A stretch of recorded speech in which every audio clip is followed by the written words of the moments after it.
The Audi Q2, launched in 2016 for the 2017 model year, this is a compact premium SUV stroke crossover based on the A3 and the Volkswagen Golf platform, aimed at the younger, trendier buyers with a small family.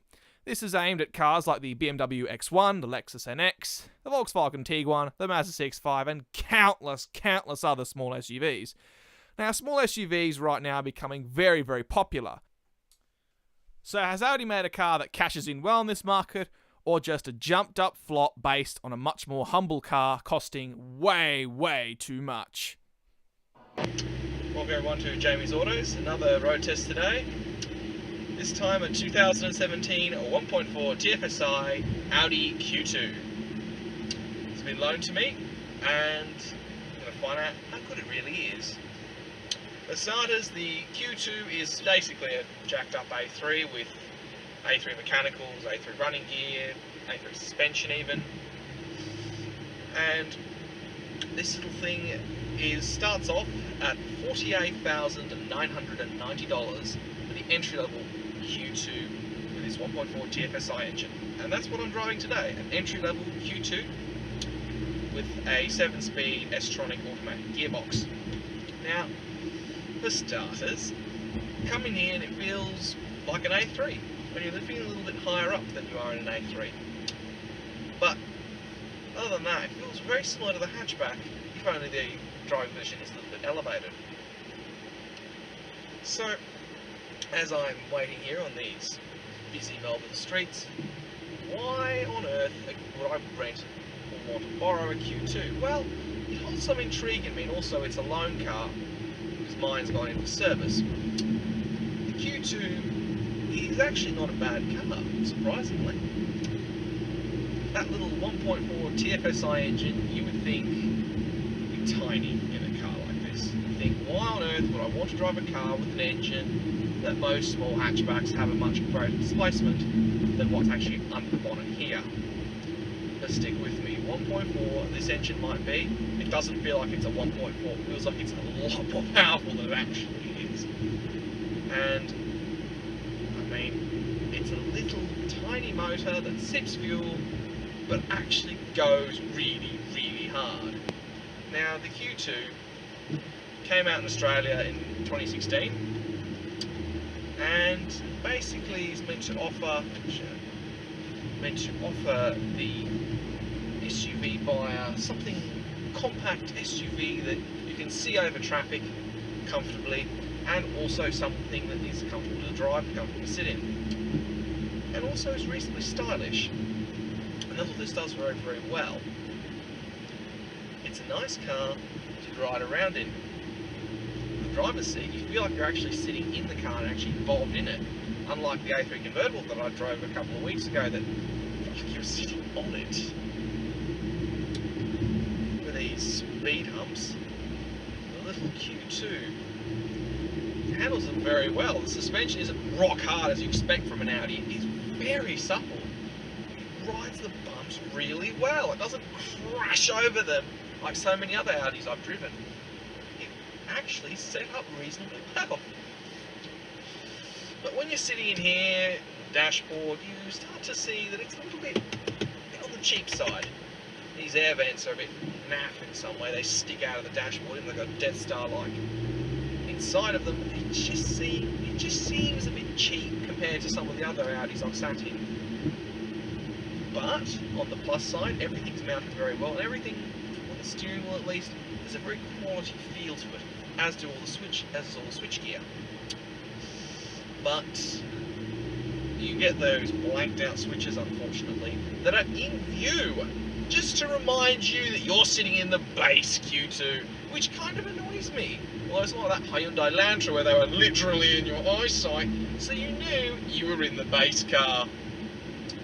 But driving a base Audi isn't as humiliating, at least, as driving a base Hyundai. So as you're cruising through, looking at yourself, I really do like the way you like to look at yourself in this car, because it really is a nice looking car. When you stare at yourself while you're waiting or going slow, it's not a bad car. This one is in Ibis White, not what I would probably buy it in. I'd probably buy it in, I don't know, Coral Orange, something lurid, something that makes you stand out and actually shows off this car's lines, because they are very nice. And the thing with the Q2 is I'm struggling to actually find something to complain about with it, because normally with most cars I find some way of complaining about it and saying, oh, it's not good enough, it's rubbish, something's not right. Whereas in this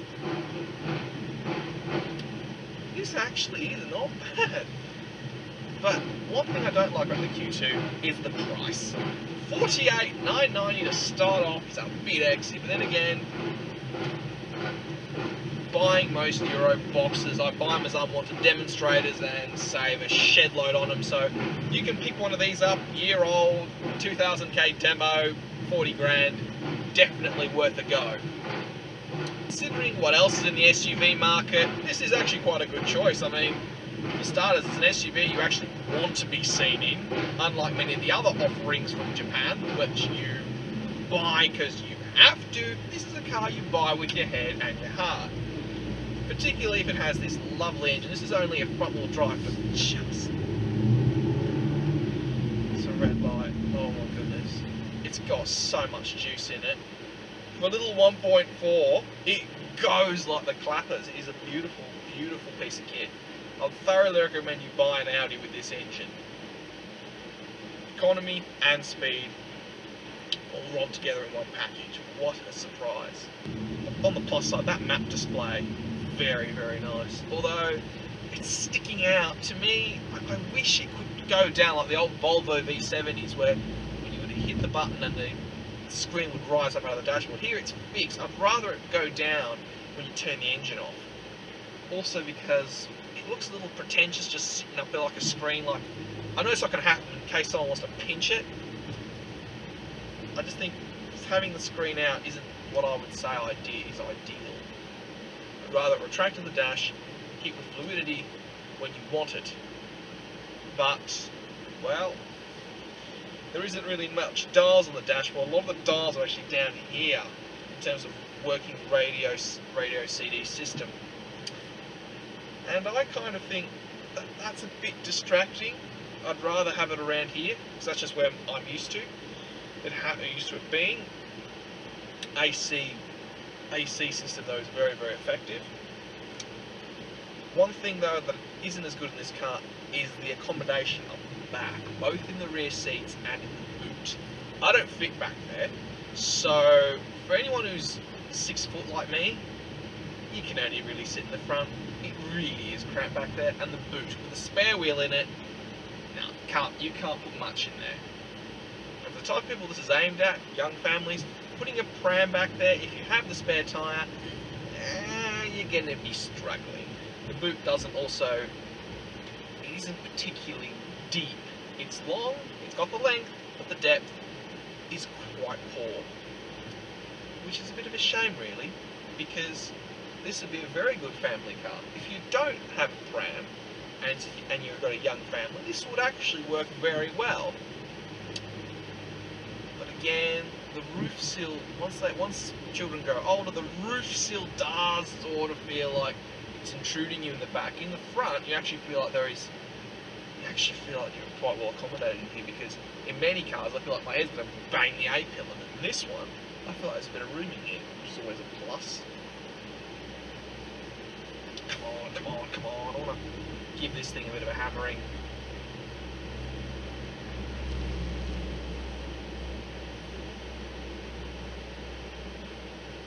I'm just waiting in Melbourne traffic. I can't show off how nice this thing actually turns in, because when you drive it, it does not feel like an A3 on stilts. It feels exactly like an A3. It feels like a hatchback.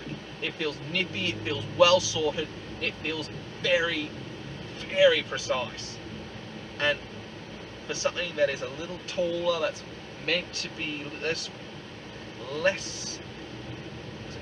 precise, more cumbersome, more woolly, this is much better, I think. Very nice 3-spoke wheel. All the controls are in places where you can literally touch it with your fingertips. It's so well sorted for the driver. It's taking the mantle that BMWs used to have, where it was very driver focused. All the driving controls are really good on them. This is taking that mantle. While BMW are off making garbage like the X1, X2 and that sacrilegious 2 Series Active Tourer. Audi, if you even think about sticking an Audi badge on a Touran, I'll also call it sacrilegious. I mean, how on earth do you make an MPV out of a prestige car? MPV is a mass market tool that people buy because they need one, not because they want one. This is a car you probably can buy because you want it, not because you need it. Looking at it again, that design, that sharp rear 3/4 panel, it's a great looking thing, the 3/4 panel in the Q2, gives very little in terms of visibility. I'm not joking. If you have a house with a blind driveway, get some sort of system installed. That's an accident waiting to happen. Styles feel, all switches, all buttons in this thing actually feel like they've got a very quality touch on them, unlike many of the systems that you find in competitor cars, i.e. the Mercedes GLA and the BMW X1. This actually feels nice. The GLA's inside is as welcoming as a coal house, and the X1, yes, it feels okay on day one, but after 5 years it'll feel very, very baggy. So if you had to buy a prestige small crossover, you buy a Q2. To me, there's no contest. This is the best one of the lot. But for $48,000, what would you buy? I mean, 48 grand, that buys you the mother of all Mazda 6 Tourings. It buys you the top of the line Mazda CX-5. It buys you into a Toyota RAV4. Actually, scratch that, it's a piece of shit. It buys you a lot bigger cars for the money. It buys you into a Nissan, into the top of the line X-Trail. It buys you into the top of the line, of course there is another red line. It buys you a lot more than a car of this size. So at 48 grand, I struggle to recommend it. And when you option it up, you can spend 60 grand instead of a front wheel drive Q2. To me, that is just way too expensive.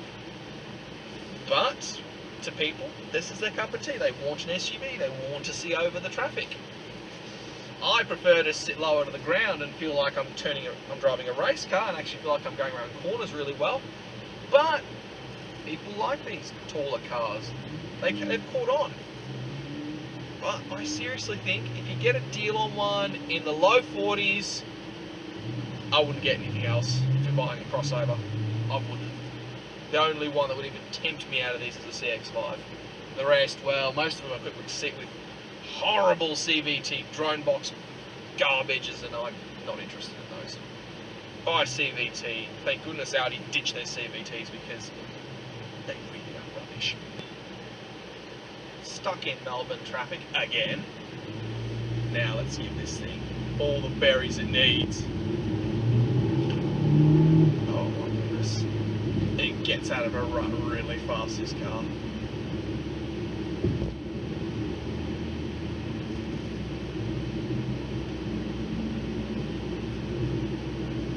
Let's give this thing a serious go.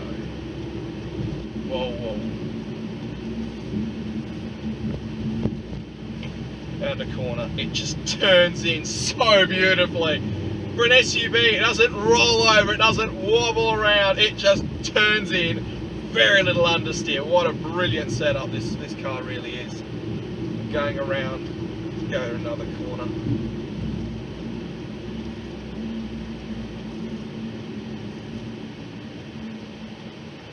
mean, what a machine.